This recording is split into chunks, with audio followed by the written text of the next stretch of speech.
আগে শুটকি মাছের নাম শুনলে আমি দৌড়াই পালাইতাম, আর এখন আমি সেটা খাই। আসসালামু আলাইকুম, সবাই কেমন আছেন? আশা করি সবাই ভালো আছেন, আমরাও ভালো আছি। আমার নতুন ভিডিওয়ে আপনাদের সবাইকে স্বাগতম।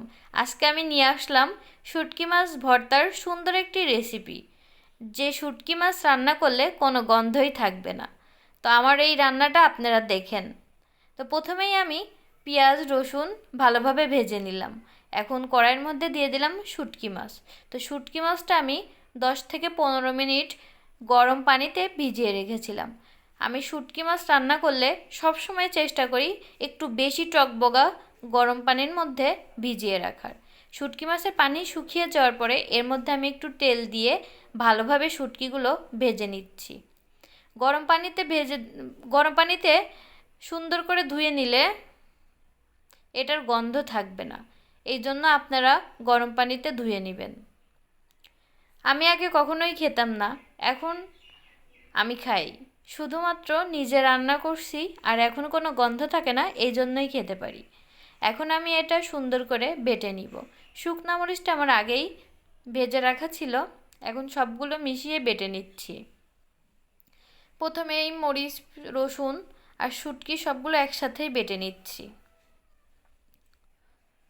এগুলো বাটতে অবশ্য কষ্টই হয়, কি আর করার, খেতে ভালো লাগে, এই জন্য আমি বেটে নিচ্ছি। এটা আবার শিলপাটায় ভর্তা করলে বেশি মজা হয়। এই তো সুন্দর করে বেটে নিচ্ছি। ভর্তায় আবার একটু ঝাল আর রসুনটা বেশি হলে ভালো হয়। তো আমি অবশ্য রসুনটা বেশি দেওয়ার চেষ্টা করি। আজকে আমি ভর্তা অল্প একটু করেছি, এই জন্য পেঁয়াজ মরিচ রসুন সব কিছুই কম কম দিয়েছিলাম। একবার বেটে নিয়ে আমি আবার দ্বিতীয়বার বেটে নিচ্ছি।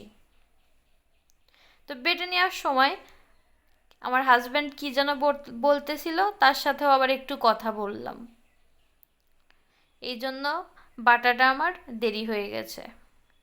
একটু বাটতেছি আবার তার সাথে গল্প করতেছি।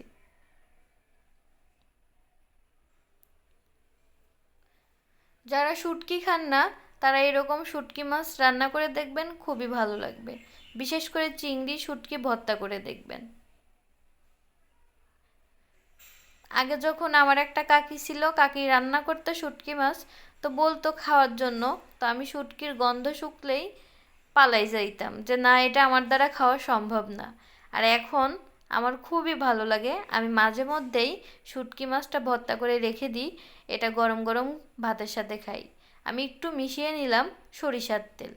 এই তো বাটা হয়ে গেছে, এখন আমি সরিষার তেলটা ভালোভাবে মিশিয়ে নিলাম।